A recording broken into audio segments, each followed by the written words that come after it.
Olá, tudo bem? Meu nome é Natália e hoje vou falar com vocês sobre verbos e locuções verbais, ok? Vamos lá? Verbo é uma classe que não deve ser analisada fora de contexto. Então, é uma classe o quê? Uma classe gramatical, né? Ou classe de palavras. Dentre tantas outras que vocês já estudaram. Dentre, por exemplo, substantivo, adjetivo, pronome, numeral, artigo, né? São 9 classes gramaticais. Verbo é uma dessas 9 classes gramaticais. Que nós estamos estudando a partir da morfologia, tá? Então, cada vez o estudo da semântica e a função dos verbos na constituição do discurso mostra sua importância na construção da coerência do texto. Não entendi nada, então vou explicar. Então, estudo da semântica, o estudo dos sentidos do texto. Então, o verbo, ele colabora para o sentido do texto, né? Às vezes eu posso falar uma coisa com vocês, né? De repente num texto, eu posso escrever, no presente, depois eu falo no passado, depois do futuro, e eu posso misturar tudo e não ficar coerente, ou seja, não ter clareza no que eu estou falando, sobre o que eu estou falando, o que está passando agora, o que passou antes. Então, é um elemento que favorece a coerência do seu texto. Então, pode favorecer a coerência, ou seja, o entendimento, a clareza do seu texto. Então, se a gente fosse relacionar com redação, isso daí seria um bom elemento, né, para a construção da coerência do texto. O verbo, então, é a classe de palavras que indica ação, estado ou fenômeno da natureza. Então, são 3 ocorrências que podem aparecer com o verbo. Pensa em ação, né, aquilo que eu pratico, né? Então, o caso aqui, a menina comprou uma roupa nova. Então, ela fez uma ação, né, que foi o fato dela comprar. Foi a ação que ela desenvolveu. O rapaz parece triste, é um estado, né? Como ele está, é como ele se encontra no momento. Geralmente vem depois, né, do verbo de estado uma característica, né? Porque indica isso. Cuidado, tá, gente? Verbo de estado não é só estar. Por isso que eu botei parecer, né? Ele parece triste. Posso falar ele anda triste, né? No sentido de ultimamente ele está triste. Então, tudo que indicar estado, que você conseguir trocar pelo verbo estar, vai ser verbo de estado. E fenômenos da natureza, trovejou ontem. Então, esse trovejou aí indica um fenômeno, como chover, trovejar, relampejar. Muitos outros fenômenos poderiam ser abordados aqui. Nesse caso, trovejou é um fenômeno. Então, essas ocorrências, né, o verbo ele pode aparecer indicando ou uma ação, ou um estado, ou um fenômeno da natureza. Importantíssimo você saber sobre isso, tá? Saber disso. O verbo varia quanto ao número, pessoa, modo e tempo.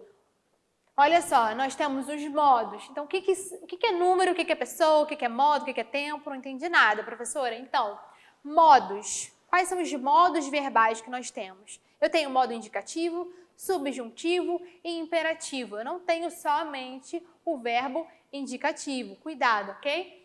Então, dentro desses modos, eu tenho os tempos verbais, né? Cada modo exige tempos verbais, né? Tem tempos verbais a partir deles. Então, os modos, eles geralmente indicam alguma coisa, né? Então, o modo indicativo, todos os meus tempos do modo indicativo indicam mais a questão da certeza, né? Da subjuntivo, uma coisa mais duvidosa, o imperativo, né? A relação de uma ordem, né? Um pedido, um conselho. Então, os modos, eles têm, né, alguma coisa que mantém os tempos com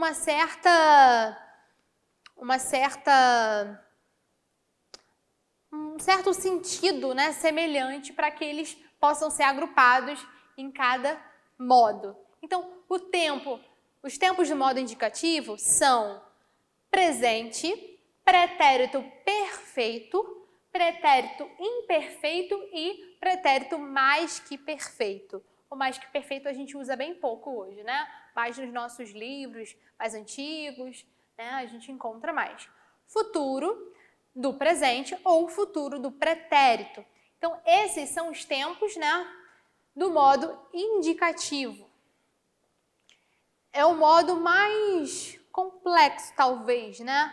Não é complexo, que eu diria, mais completo, né? Tem mais tempos. Então, é um pouco mais difícil da gente gravar. Mas a gente não deve gravar, a gente deve entender o que quer dizer cada tempo, cada modo. Ou seja, se a gente compreender, né, o significado, o que indica cada coisa, qual é a diferença, vai ser bem mais fácil.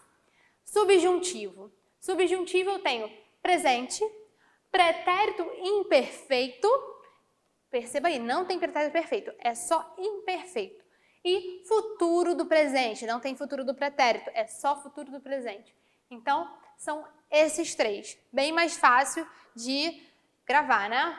Imperativo pode ser afirmativo ou imperativo negativo. Só tem essas duas opções. Ainda mais fácil, né? Então, lembrando, esses são os tempos verbais que estão dentro dos modos, né? Aqueles três modos: indicativo, subjuntivo e imperativo.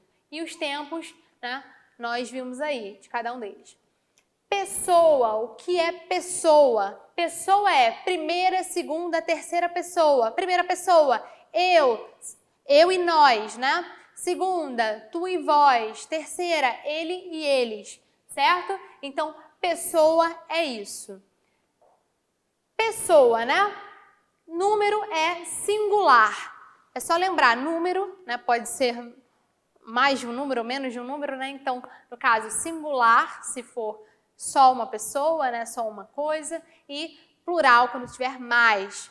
Como que eu posso identificar, né, o número? Geralmente é junto com a pessoa, né? Primeira pessoa do singular, eu. Primeira pessoa do plural, nós. Então, o número, ele vai me indicar se é singular ou se é plural, ok? Nós vimos, então, né, a ocorrência do verbo. O que é um verbo? Né, ele pode indicar ação, fenômeno da natureza ou estado. Nós vimos que o verbo é isso, né? O que é uma locução verbal, então, né? A locução verbal, quando a gente pensa em locução, sempre em locução. Locução verbal, locução adverbial, locução, né? Tudo que eu penso quando eu penso em locução, eu tenho que pensar em numa divisão de duas palavras, né? Então, locução verbal são duas palavras que têm o valor de uma só. Então, é uma locução verbal quando eu tenho duas palavras ou mais que tem valor apenas de um verbo. Então, é a mesma coisa que o verbo, só que com mais palavras, ok? Então, a locução verbal é composta pelo verbo auxiliar e o verbo principal. Vamos estudar todos os dias. Então, eu tenho dois verbos, né? Tenho o vamos e tenho o estudar. Só que um verbo é o principal, ou seja, é o mais importante, e o outro é o auxiliar. Vamos ver aqui? Quando eu falo vamos estudar, o vamos, ele é auxiliar. Por quê? A mensagem que eu quero passar é que nós vamos estudar. Estudar é a parte mais forte, né? Dessas duas palavras é o mais forte. Então, é o principal. Vamos estudar todos os dias. Como é que eu sei isso? Quando é uma locução verbal, eu consigo transformar, de dois verbos, formar um.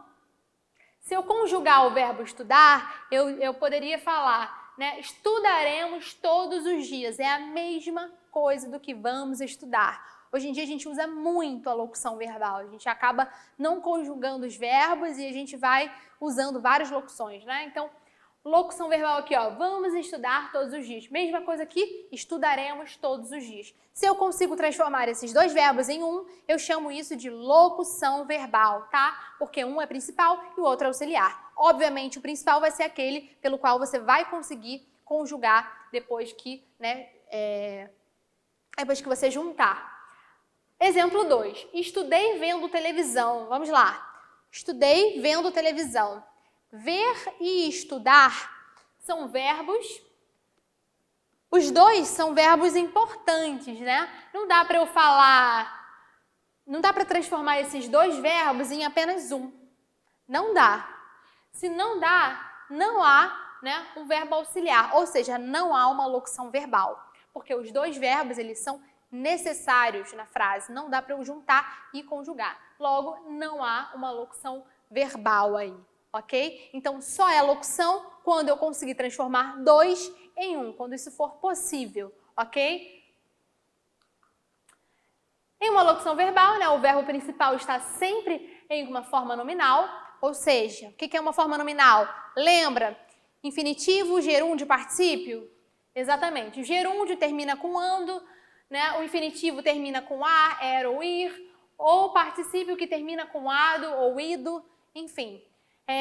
Exemplos. Ele está fazendo a pesquisa, né? Está fazendo aqui está no gerúndio, porque termina com NDO. E está aí, é um verbo auxiliar. Não vou ouvir essa música. Ouvir aí, infinitivo, né? O vou aí é um verbo auxiliar, porque eu poderia falar, não ouvirei essa música. Meus amigos têm tomado decisões equivocadas, né? Então, tomaram, né? Decisões equivocadas. Tomado, particípio. E tem é o verbo auxiliar. Então, meus amigos tomaram decisões equivocadas. Dá para eu juntar, por isso, todas essas aqui são locuções verbais, porque dá para transformar dois em um verbo apenas, ok? Há diferentes terminações das formas nominais dos verbos. Elas se devem ao fato de que a língua portuguesa, os verbos se dividem, né, em três grandes grupos, né? Então aqui, ó, o grupo que termina com a conjugação ar, o grupo que termina com e a terceira conjugação que é ir, né? Então, por exemplo, amar, a terminação é ar. Então, eu posso dizer que o meu verbo pertence à primeira conjugação. Termina com segunda conjugação. Termina com ir, terceira conjugação. Ok? Obrigada e até a próxima.